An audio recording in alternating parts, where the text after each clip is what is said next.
Hey everyone, welcome back to Big Data and Dim Sum. I'm Ryan. Michael here.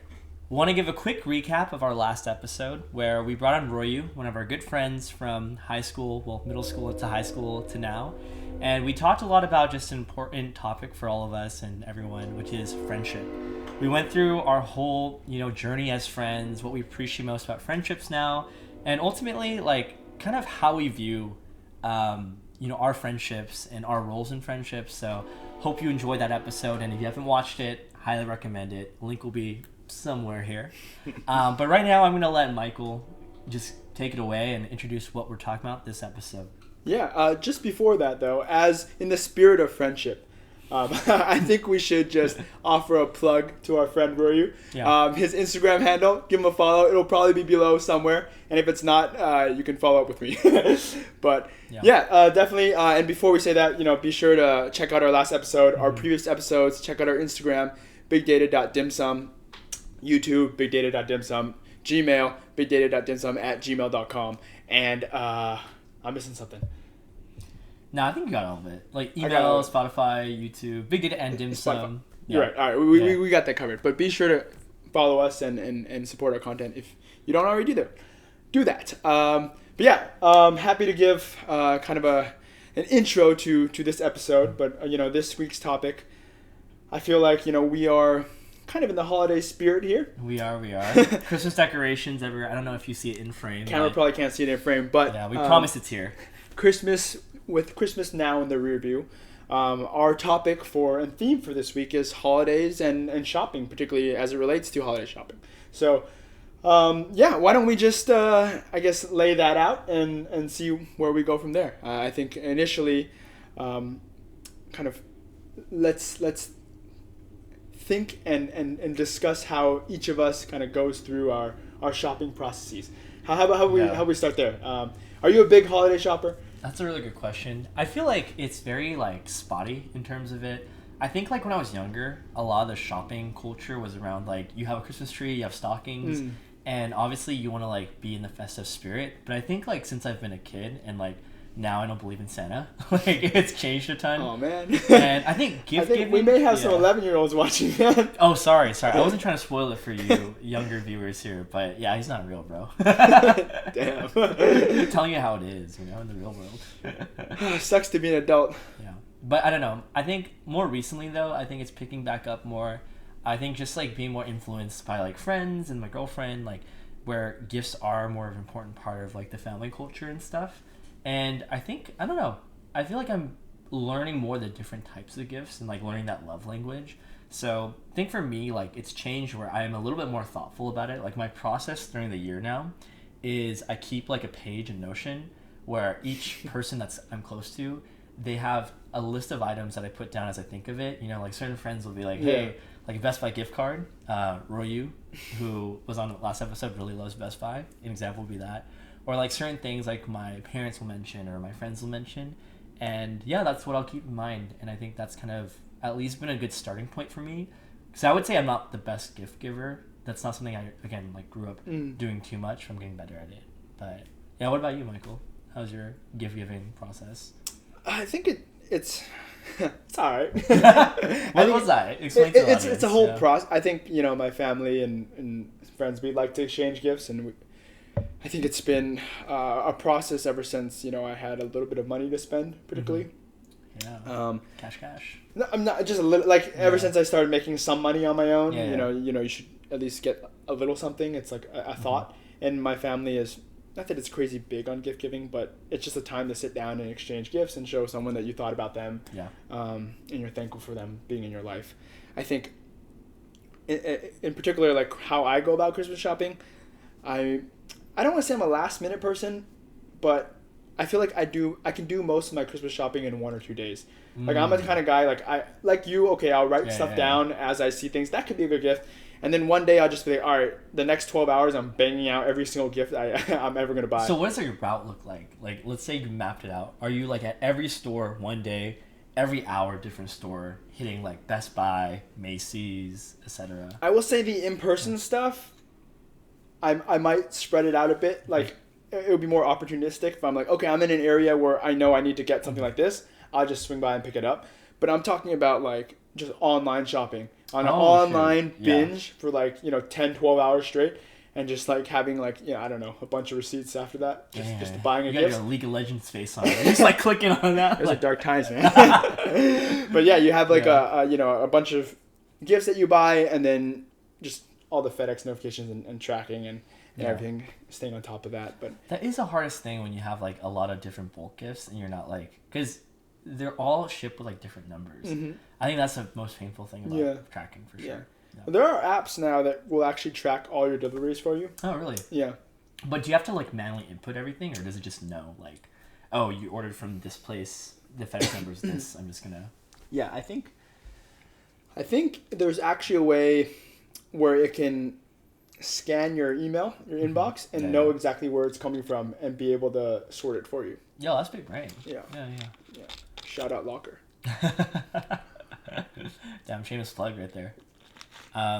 Yeah, okay, so I am curious though, like in terms of like that's your gift giving type of strategy, what do you think is like, well, what do you value most in terms of gifts you receive? Like, are you someone who likes more practical gifts? Do you like more thoughtful ones?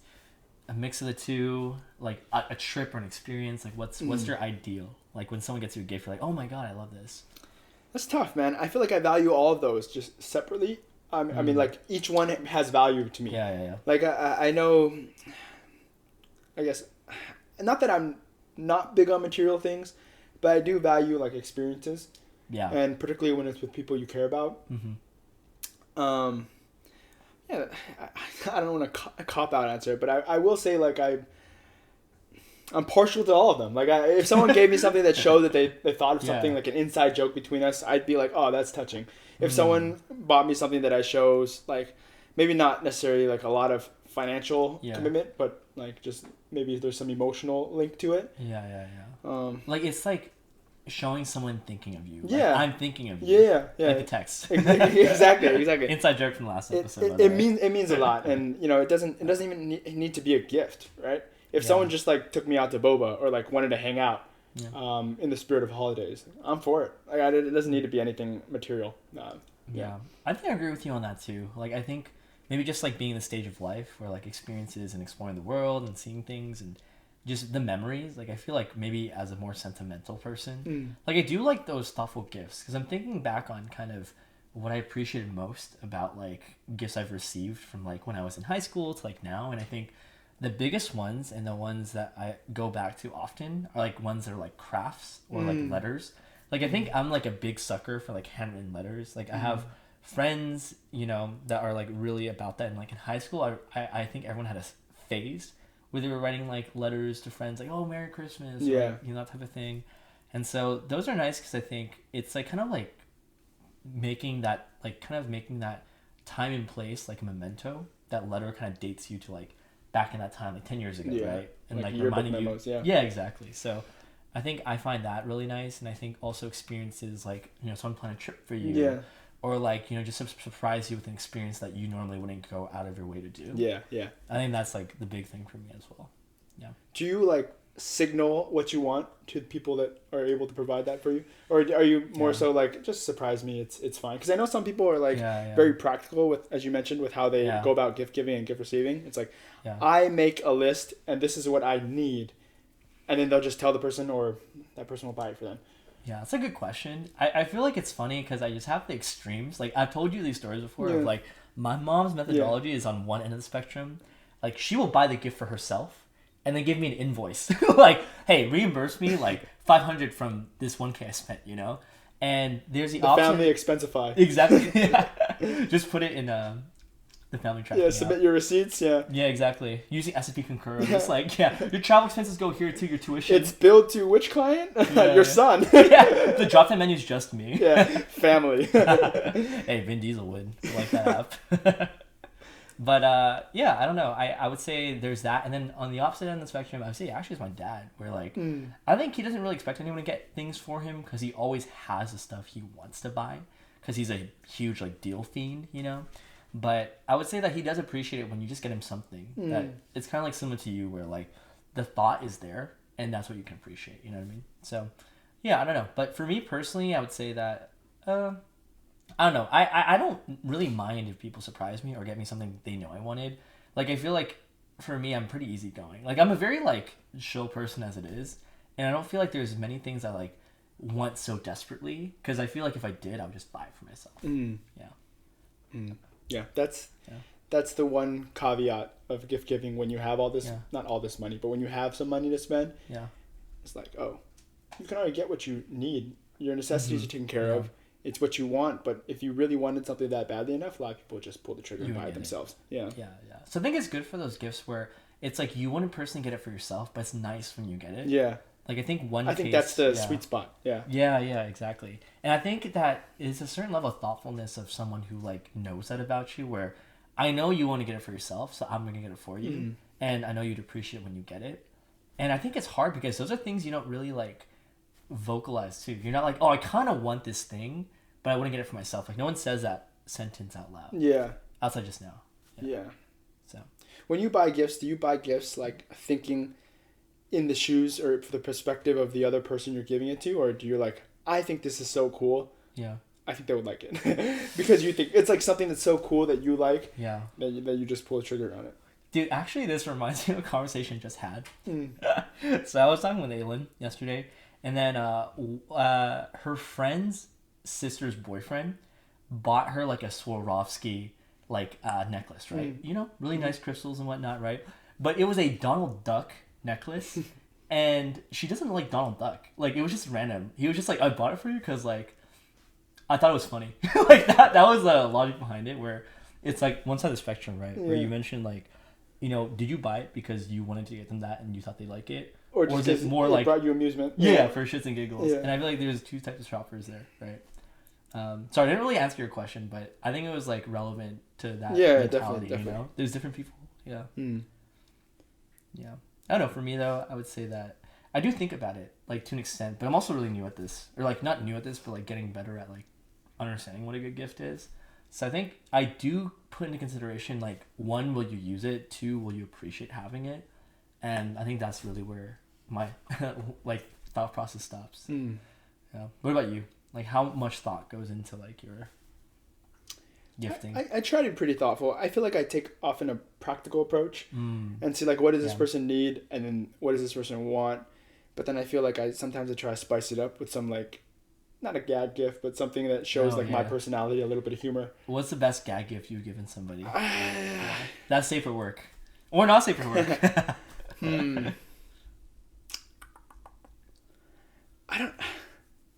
trying to think.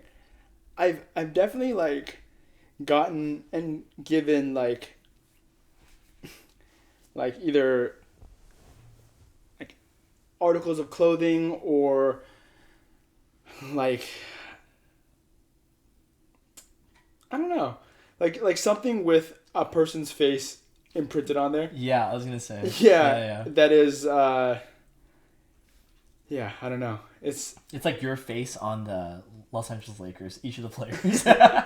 I've seen shirts like that. Like some girlfriends get their boyfriends. I've seen reels like this where it's like just her face on LeBron, Austin Reeves, and everyone, and it's just like, babe, this is the best gift ever. I'm the boys now. That's a tough one. Yeah. I feel like, or it's like I'll get, like for example, I got my. This is a long time ago, but this is like one of the gifts. Like I got my brother's girlfriend, like a pillow with my brother's face on it, and that was like a. Wait, how big is your brother's face? It wasn't. Was he like all over the pillow? It wasn't that big, but it was like it was like a. I don't know. It's just not something you would expect to get. That wasn't really a gag gift because I feel like you would actually like. I don't know. It's something nice, maybe. Your brother could cuddle with himself, man. If you want, yeah. If you really want to. I'm trying to think of like an actual gag gift I've gotten or given. I don't know, man. Have you gotten any or?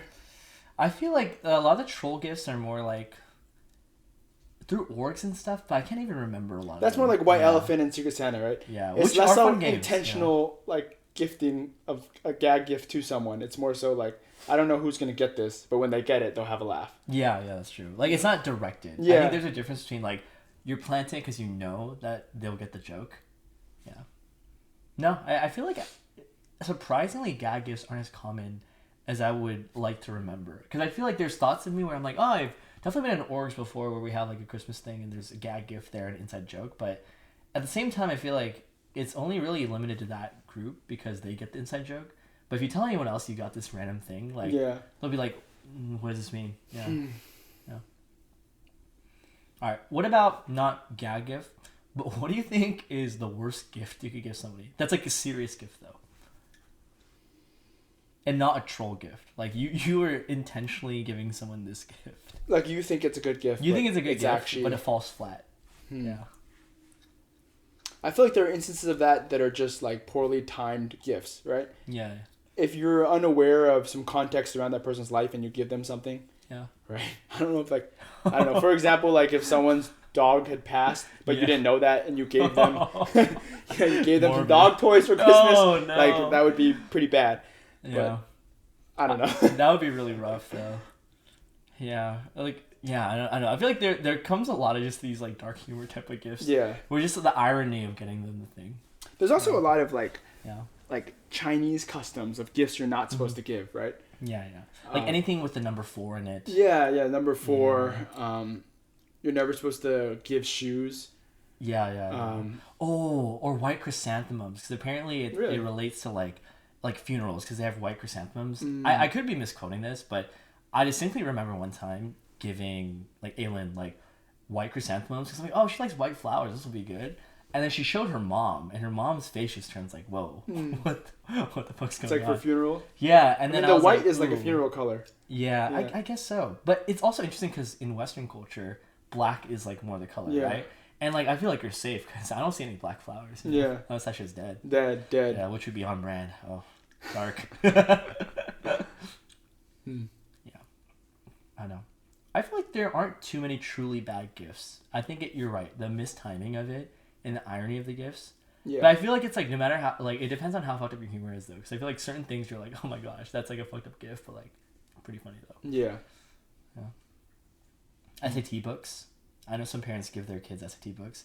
That's a terrible gift to give. Terrible gift, but good in their eyes. Exactly. It's an investment. Yeah. It's an investment. Yeah. Oh, that's what I'm thinking about so far. No, I like that. I think that's... I don't know. There are tons of gifts and processes for gift giving. Yeah. I don't know. What's your typical...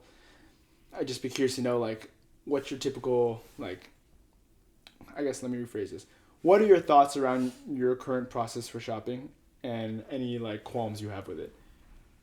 Dang, this is getting, like, a deep meta-analysis. I feel like shopping is one of those things you don't, like, analyze. Like, am I shopping more efficiently? Like, how do I improve my efficiency by, like, 10%? I think more so it's, like, I used to, like, hate shopping. I don't know if I ever told you, but, like, if I ever went clothes shopping, like, I was the one to try to, like, just try everything real quick, get it over with at, like, Banana Republic in, like, 10 minutes. But I feel like, you know, that was the biggest pain point for me. I think maybe what I like better and how I changed from that point is, like, enjoying the stuff I'm getting myself and other people. Like, kind of understanding it more as, like, oh, okay, you can enjoy the leisurely aspect of it. Is that across multi-channels or just in person? In person. Yeah, because I think I try to see more as an experience now. And I feel like a lot of me now is, like, I'm slowly morphing into my dad in the sense of, like, a good deal, man. You know, you look at it's hard to resist. Yeah, I don't know, man. Like, I think it's you know, looking at deals just makes you exercise that mental math and, like, also see, like, oh my gosh, I'm saving this much money by getting this thing and, like, it looks good too. So I think I appreciate that. You know, it's kind of like the journey, not the destination. Yeah. And I kind of see why, like, my dad and, like, a lot of Asian parents are about that, you know? How they get so excited. Yeah, like, it is exciting. It's exhilarating, honestly. Like, you know, like some of the coupon kings and queens out there. I think, you ever see that Jimmy O Yang sketch where he talks about how different cultures, like, brag about money? Oh, I think I know what you're talking about, but continue. It was like how, like general, like, Western culture, like, a lot of white people are like, when... They're like, yo, I just dropped $10K on this, like, let's say a watch. Yeah. And that's, like, what you brag about. Yeah. But Asian people are like, yo, I only paid $50 for this. Like, it's more so, like, you know, about the savings versus about how much you dropped or something. That's true. Yeah. Like, the flex there is like, yo, look at this deal I got. Yeah, look at this deal. Exactly. And that's, like, very similar with, like, what your dad does. So Yeah, it's a discount. I mean, he takes it another level though. Like I feel like he's a prophet for these deals. Like he goes up to people. He's like, I didn't save money, I made money. Yeah, exactly. He's a sucker. She's a sucker. Best Buy is paying me, bro. I work here now. I own you. It's actually kind of crazy because you know how some people have those like they have their typical ritual going to shop. I know I've explained this many times to you guys before of how my dad goes to like Best Buy. Yeah.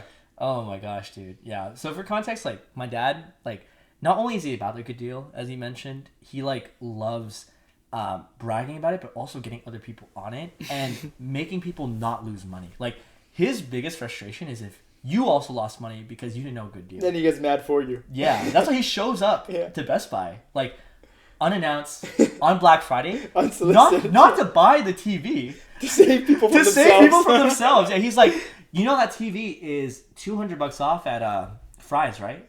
You could get it there, but you should also buy this TV because this is 4K resolution. Best Buy's not even paying me. I'm doing this in the goodness of my heart. Exactly. He's running like a 501c, man, at that point. It's a charity, bro. It's a good startup idea, though. Yeah. On that topic. Yeah. Of startup ideas. Yeah. Any thoughts on any possible shitty or viable startup ideas that spin out of this theme of like holiday season, shopping, holiday season, kind of that category? I don't know. I feel like there's so many shopping apps already, right? Mm-hmm. Like I feel like you think about like couponing apps like Honey, like digital couponing. You have like Groupon for group couponing and like other things to save you money already. Like I don't know. What are the big problems you face? Like shopping. I think maybe let's start there. Like what do you think is like a common problem a lot of people experience? Probably like I would think just delays on the back end, like after purchasing your orders, right? Which is uncontrollable probably, but like a lot of delays around the holiday season, just too much demand, right? Yeah. And not enough supply, not enough truck deliveries. I feel like that's just a big issue, especially if you're someone who purchases online, which I think particularly ever since whenever like Cyber Monday became a thing, it just took off. So do you feel like they keep adding a new day? It's like Cyber Week now. Yeah. Like I feel like each year gets more excessive. It's gonna be Cyber Month soon. Honestly, it's gonna be every day. I think it's already like it's gonna be like Cyber Quarter, and then like I don't know, it'll be Cyber Year. Yeah. No, but I feel like then this is the model of like outlets. You know, like you go to outlets, they have a sale every weekend, no matter what weekend it is. It's like it's the 3rd of March. Let's have a sale. You know. Yeah. Okay, so delays. I think that's hard because it's a bit of a logistics thing. Yeah, it's a logistics more issue, than it is like, can a company or a startup idea like make that better? I guess you can have a better loading experience, right? Like entertain you, you know, like before you get your gift. Like give you a gag gift. Maybe give you a gag gift before you receive your actual gift. that might be pretty fun. It's like a loading screen in real life. It's curated too. Somehow, like on their end, they curate something. I think you're. Yeah. I don't know. I think you'll like this. They look at your social media interactions. Yeah. And like, they'll like a rubber chicken or pet rock.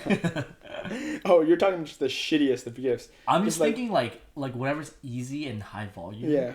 And it's just a loading screen that you interact with. That's fun. And it's like, hey, this is a placeholder. Like you write the shit you actually bought, like a jacket, like a trench coat, but you write down the rubber chicken. I feel like for people who like need the latest tech, need the latest like gift or tech, not even tech, but like gift or gadget or tool, I don't know, anything that's like of cutting edge technology, they have like subscriptions for that, right? So that could give you like good foresight to exactly who's gonna want this, and like if you, I don't know, maybe there's like a gift giving service that you could subscribe to where it was like, hey, I want to shop for, and you enter like profile information on certain people you're shopping for, and it's like these people need the latest in cosmetics, need the latest in consumer technology, need the latest in etc. Right? Video gaming. That sounds legit though. It sounds legit. And then they just kind of aggregate that and then scrape Instagram data for what's trending. That's actually very hard to scrape. That's one thing I learned recently because I was trying to scrape Instagram Reels so I could like process them through like ChatGPT and like get recommendations based on my like saved stuff. They don't have a lot of the data public, and you have to scrape it with like certain libraries where you need like sessions and like log in and like refresh your login. But I feel like if you can tap into that, you get a lot of valuable data that Instagram's probably already doing, because they put you on the shop now, like That's ads true. and stuff, you know. I So guess. I'd imagine they're taking that approach, right? But this would be more curated for like your group and your friends, right? So more like intimate setting, like a group Yeah. list. That's pretty interesting, actually. That sounds way too viable. Yeah. Yeah, as like a legit business. What's another problem you faced? Like I think yeah. Maybe we move away from the shopping and more to the holiday front. Right? Yeah, like maybe what are problems with Christmas. holidays? Yeah. Yeah. Yeah. I guess holidays, like, I don't know. I think something we commonly talk about is how Michael's family is huge. So you guys go to like, I don't even know how many aunts and uncles you have. You have so many. But you're always at some aunt, some uncle, some side of your family. Then you have Cam's family and whatnot, right? So I think like one problem I kind of pick up on for that, and also friends who are, for example, in relationships with people that live bi-coastal, for example, is like seeing like both sides of the family and like being everywhere at once. Right. Like I think that's such a hard thing, and I feel like, I mean, that's a problem in any case, right? Like that you want to be in multiple places, but sometimes scheduling conflicts, you can't really be there. I think that's a general problem. So maybe there's like some promise and idea related to like just physical presence. Yeah. Like how do you physically manifest in, Right. you know, right. like in the I mean, holidays that's a season? legitimate problem, and I see it a lot. My family's pretty big, so I see it a lot with some of my cousins who have married, and have kids, and then split time between both sides. And I split some time between both sides as well. But just given that issue, I feel like what people tend to do is like alternate holidays. Yeah. Like we'll spend Thanksgiving at yours and then Christmas at mine. Yeah. And then next year we swap.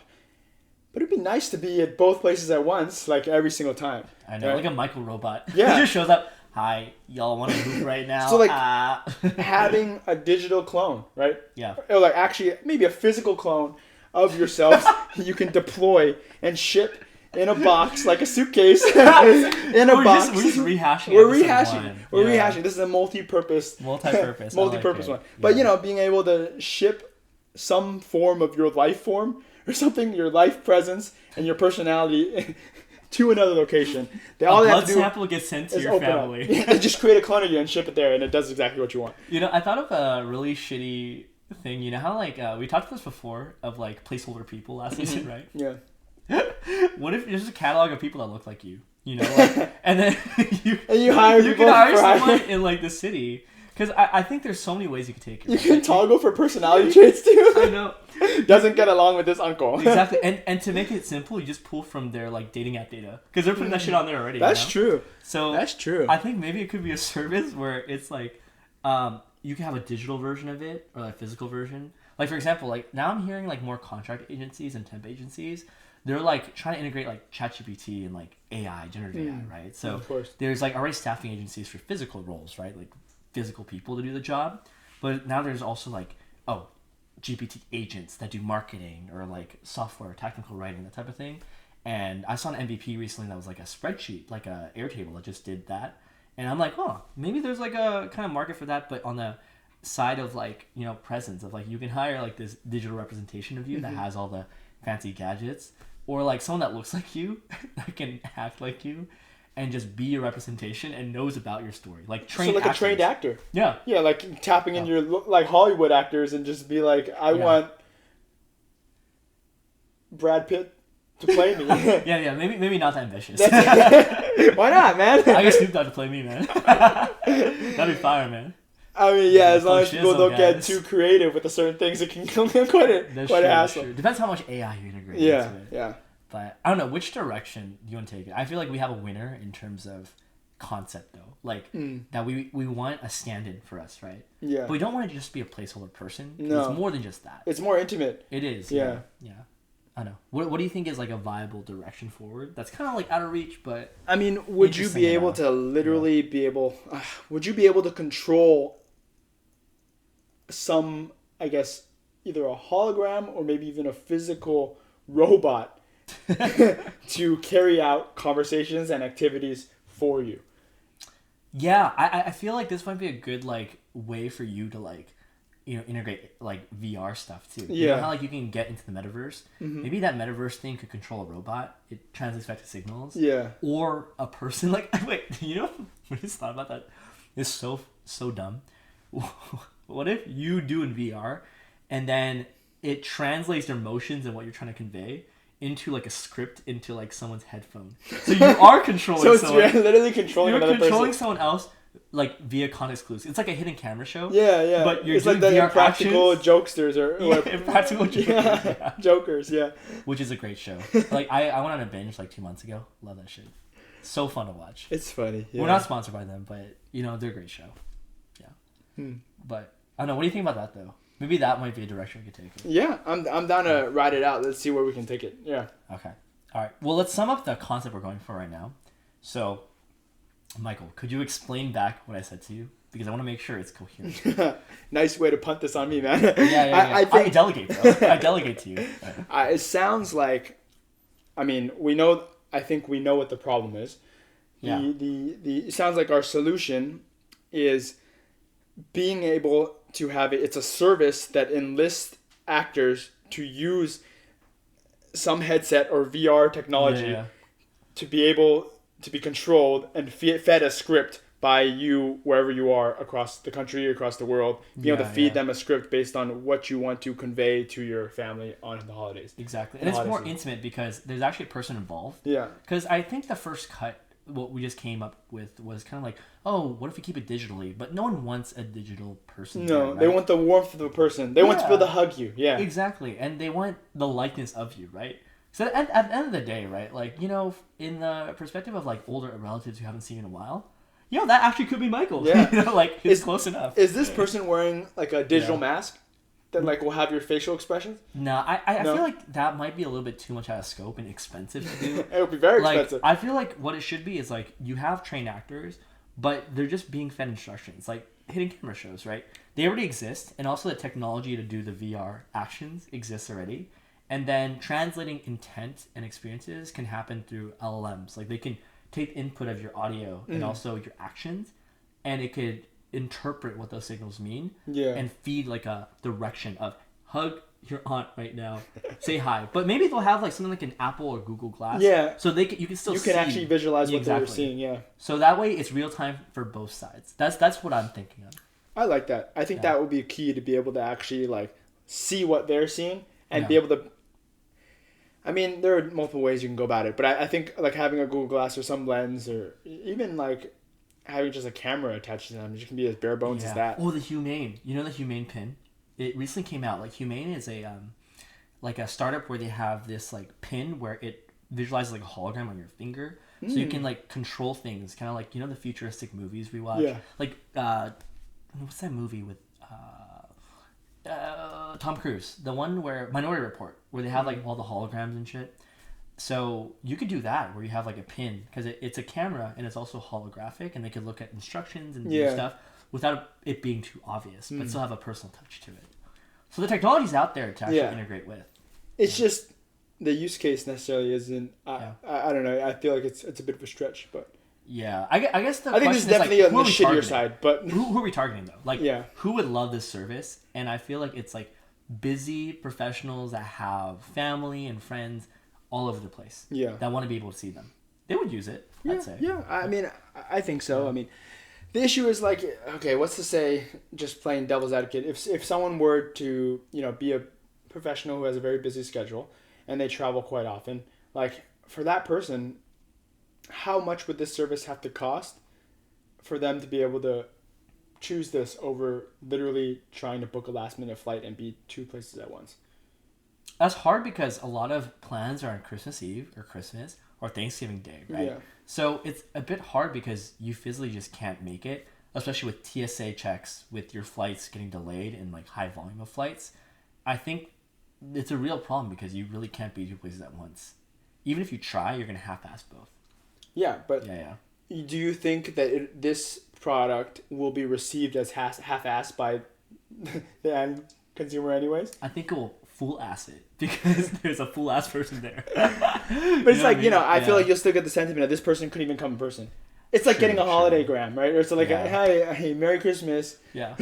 But Wish I could be here. I think it's also like goes back to the thing we talked about earlier with gag gift. It's a gag It gift. is a gag gift, But yeah. it's a very personal gag gift. And like, It's probably going to be a fucking expensive one. but you can also brief them on like, hey, this is what I'm up to. So you can talk to them as if like, Hey, you man, know? no. I'm using manual override. Shut down. They're just making up details for your life. Yeah. I just have my scuba diving license in the Maldives. You're like, hey, bro, shut up. That would make it even funnier though. Yeah. Like I feel like the fact that it's like you can have them go off script mode and then they just do whatever the Yeah, click autopilot and then they just fucking talk about No, whatever. because they're all like actors. And Yeah. I think one thing you can make this also is like it's filmed. So because we have technology, right? You can make it a memento of like your interactions, and it's funny for people to watch after the fact. Like the interactions you had. Like let's say your family can't view you doing this live, they can then watch the video after the fact and like just meme you and like laugh at you, right? Yeah. It's for the shits and giggles, really. Let's say you're coming home for Thanksgiving, but you have to be two places at once. Yeah. And I guess you don't want to come home and let's say you don't have a girlfriend, but you want to convey that you have a girlfriend. Then you use this service. It's signaling. Hire an actor, and you're good, right? And then give the actor lines Yep. to keep reiterating the fact that you have a girlfriend and that you're busy at your girlfriend's parents' house right now. Did I ever mention that my girlfriend and her family of my very real girlfriend are currently making the turkey right now? Okay, think about it though, like who would use this like legitimately? Like, do you think the market that I was talking about with like Is like big enough? professionals? Yeah. I don't think so. I mean, it's definitely. I mean, the gifting market is huge. I think the gifting market is massive, particularly around holidays and even birthdays. Yeah. Like even not being able to make a birthday party, this could apply, right? It's not just for holidays or Christmas. It can be for any milestone that you can't be at because you have to be somewhere else, right? Yeah. Doesn't necessarily have to be. You have to be at two parties at once or two events at once. It's just maybe even if you don't want to go somewhere and you're not doing anything but staying at home, being a couch potato, you can send one of these. Exactly. It's vicarious, Because like at the end of the day, the best they're gonna get is a video. Yeah. Or like a text or a call, right? Which obviously you can do, but now you can do it through someone who's in your likeness. So maybe it's not even like it's not even positioned in a more. I mean, obviously, it stems from kind of having a placeholder person that's a little more intimate and does a little more for you. Yeah. But maybe it also kind of relates to, like, I want to experience certain things and live vicariously, but I don't actually want to physically do them, right? Ooh, like an AR, not AR, but like a VR experience, right? Yeah. So like, let's say it's like I want to go skydiving. Yeah. But I want to literally send someone to go skydiving. That looks like me. That looks like me. Capture the photos. Yeah. Have them tell all my family that I went skydiving. But I just don't want to do it myself. I think this app could be called Vicarious, where the V and the R are capital because VR. VR? Ooh. Or it might be misinterpreted as Victorious though. Yeah, Victorious. The Nickelodeon show, but we'll run that risk because Ariana Grande. Yeah. No, I like that. I mean, Yeah. I think that could be another use case or application, right? For not only for people in the gifting space or like the holiday space or events, but also living vicariously. So maybe there is a pretty large market. I don't know for this product, but I definitely think the vicarious umbrella. Aspect of that's like one function of why VR existed to begin with, right? Yeah, like living. I want to grow like the movie Her. Right? Have you ever watched it? No, Joaquin Phoenix. Basically, the guy has like an AI that he falls in love with, and it's like literally his best friend. Being able to go to Coachella, but you don't actually want to go, so you put on a VR headset and you go see all the sets. Right. But then I think that crosses too much into the VR space of what they're trying. What they're already trying to do, yeah. So I think maybe the thing here is kind of like you kind of get the novelty out of like it's someone that looks like you. Yeah. You give exposure. That's to the someone, value prop. But you also have good content too come out of it. Because think about like what people remember most, right? It's like there's really odd things that happen to you. Like no one remembers the mundane things that happen to you, right? Like let's say I poured a glass of milk this morning and I heated it up. Mm-hmm. No way I'm gonna remember that in 10 years, right? Yeah. But when someone sent a decoy of themselves to my birthday party, I'll remember that and I'll watch that video every year to laugh. Yeah. So I think it's more so like you're getting them on the memes, but you're actually keeping them on the memes. But also, that person, meaning the person who sent the decoy, gets to experience it too. Exactly. Yeah. So everyone wins here, you know? Mhm. Like, you get to experience it vicariously. They get to experience it directly. And at the end of the day, like, I think it's like a fun experience that no one's ever gonna be like, oh, that was so stupid weird, you know? Yeah. Unless you have no sense of humor.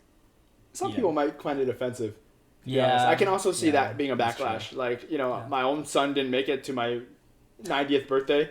He fucking sent Yeah, a little decoy of himself. I feel like if you did that shit, then you got bigger problems. You got than bigger that. problems. You got bigger problems. Yeah. That's a you problem. Yeah, yeah. Because it's like we're giving them the technology. We're not saying this is how you should use it. You use it as you see fit. You know. Right. All right. So why don't we just Yeah. walk through the checklist and Okay. see if this is even remotely viable? Okay. Okay. Let's pull it up. All right. So, what is often unique? I'd say yeah. I think it's pretty unique. Yeah. Okay. Is there a large market? If not, is it growing? This is probably where we can start talking about, you know, what we started with, which is like busy professionals that want to make it to places, Yeah. into people who just want vicarious experiences. Yeah. So how big are those markets, and what do you think it takes to go from one market, our target for holidays, to vicarious experiences? I mean, I think you just create a product that is obviously that's quite unique and actually offers value. Mm-hmm. If there are people who have experienced the value of this and actually doesn't destroy their family, Yeah. then, you know, that'll be a good word of mouth referral to someone else. Hey, use this, man. Yeah. Totally. Your mom won't shit on you for not having a girlfriend. Like, Yeah. use this, man. You just need some success stories, right? Your Exactly. first N people. Right? Testimonials. Exactly. Yeah. And then people will be like, oh, you know what? It's a good idea. Because it is a very large market on both fronts. I mean, obviously VR space is huge, right? And Yeah. the fact that you're even tapping that, Yeah. you have some form of entry into that market. It's Yeah. large, it's hyper competitive, but it is large. Yeah. But that's a kind of a alleyway you can eventually branch to if you were to have a good product that serves, like, you know, the holidays, multi events at once, being able to replicate your personality elsewhere, and then, you know, that feeds into, hey, why don't I just replicate or have my personality or live vicariously into these other experiences, other events across many different industries and, you know, many different Yeah, activities. exactly. You're scaling yourself quite literally. Yeah. Yeah. Yeah. So it's like Yeah. more so can venture into the entertainment space as well.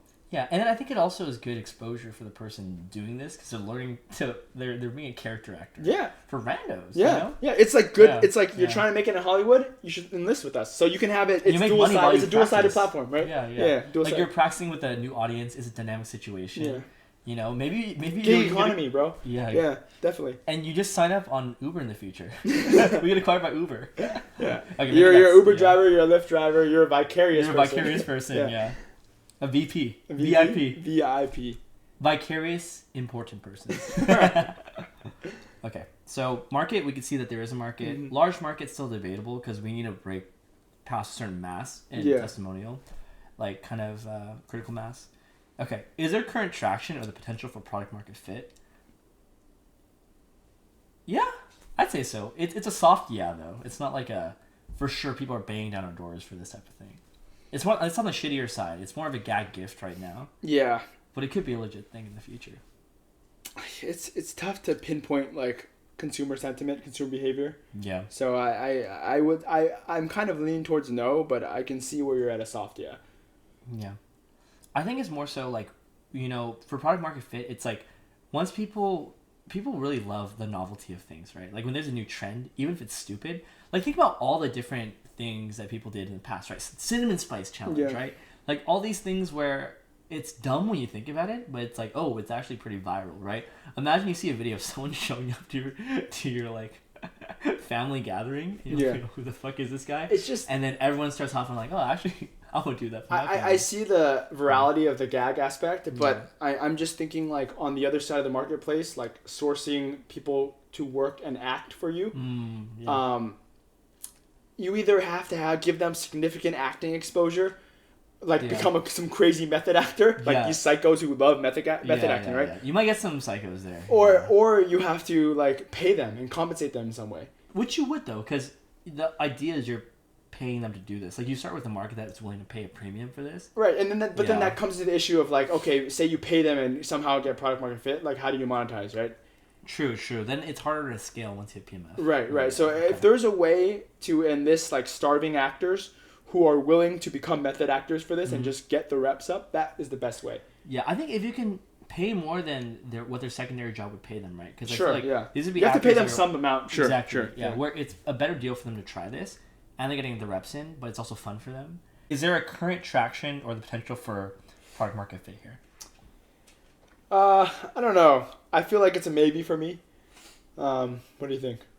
Yeah, I feel like there's a gag part of it that's a bit shitty and fun. So maybe there could be good product market fit after people realize, hey, it's actually a good idea to experience it vicariously. But it depends on you actually seeing that use case and like booking it for other things besides holidays. You know? Yeah, like is there even a potential for traction? Right, that's the thing. There may be, but I don't know.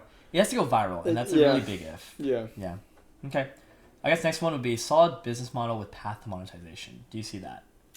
I think there is a solid business model contingent on the fact that you're able to enlist, actors on that front, because it's a dual-sided marketplace, right? Yeah. And then the hard part about that is you're not just kind of feeding one end; you have to feed the other as well. You need people willing to be the actors. Right. Yeah. So you have users and you have customers, right? And you need people willing to be the actors, willing to be those method actors, and committed to that. And then that kind of feeds into like, how are you going to make money after paying these people to act, right? Where are you going to find these actors? We have to sell it as like an acting school. Yeah, it's like acting school. I went to Vicarious University. Yeah. Like, or you end up partnering with like certain improv groups, like Groundlings, or like Upright Citizens Brigade, where they have actors who want to like learn this stuff. Yeah. And they're trained in just like improving scenes. And then they'll do it for relatively cheap, right? Yeah. They want the experience. So. They want the exposure. That's big for them. All right, cool. Well, I guess that one's maybe like it's a yes once you get there, but it's hinged on something that's most likely a no. Yeah. I guess originally said soft yes, but I think a no for product market fit. Yeah. Is the tech feasible? Yeah. I mean, depends how much like high tech or how much you want. VR tech you want to put into it. But it could be down to 0 and up to as much as you want. Yeah. Okay. And then can we see a path to scale or exit? Yeah. I would say no. Yeah, probably. Yeah. I'm with you on that one. I don't see that happening. I still think it's going to be very difficult to even monetize on this. But who knows, man? it's hey, people might pop off on this. Yeah. It might be the new platform, a new social media even. I'm gonna say no. Yeah. It's a bit of a stretch. Okay, I'll say no. So how many check marks did we hit on this one? All right. So offering unique, yes, for sure. Large market, there is a large market. Is it growing? That's more of a maybe. So let's say yes, and then a soft yes. Current traction and the potential for product market fit, a no there. Solid business model with path to monetization, 3, yes. Is it tech feasible? Yes, it is. Can we see a path to scale or exit? No. That's 4 out of our 4 out of 6? Yeah. For this shitty idea? Yeah, it's a soft 4 out of 6. More like a 3.5. Yeah, maybe a 3.5. I'd bump that down to 3.5 because I feel like based on the BDAT rating though, pretty solid. True. Most of our ideas are supposed to be 1 or 2. So or 0. Or 0. Just none of them. All right, okay. We tried. But that's all we can ask for and all you can hope for. Yeah. So I think what we're curious about as for the audience is, would you use this in order to see, vicarious experiences or see your relatives that you can't make, and if there are explicit use cases where you'll find this very useful in your lives, let us know. Tag us, etc. Just, let us know and we'll share it with us. We're very interested in how this can possibly help or ruin your life. But I think also another thing we want to know is, what is your biggest holiday problem? Because that's something that we talked a lot about today. We'd love to hear what your problems are for the holidays. Yes. For next season. Anyways, I think that's enough for us to wrap up. I want to give just another plug for our socials. bigdata.dimsum on Instagram and bigdata and dimsum on Spotify and YouTube. Please catch us there, as well as our email for those loyal emailers, bigdata.dimsum@gmail.com. Just stay tuned. Stay tuned for more. Yeah. Thanks so much, guys, for your time. Thank you. And peace. Peace.